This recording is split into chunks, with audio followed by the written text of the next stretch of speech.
بسم اللہ الرحمن الرحیم۔ السلام علیکم ورحمۃ اللہ وبرکاتہ۔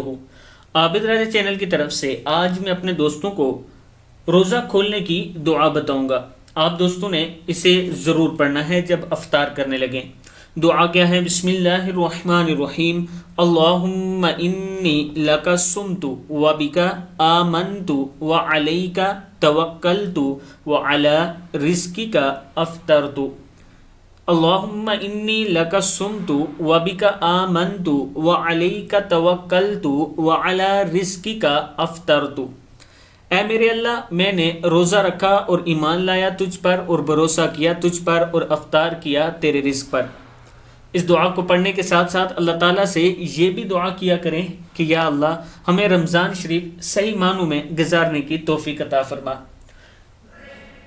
اور اللہ تعالیٰ سے یہ دعا کیا کریں کہ اللہ تعالیٰ رمضان المبارک میں ہمیں صحیح عبادت کرنے کی توفیق دے۔ السلام علیکم ورحمۃ اللہ وبرکاتہ۔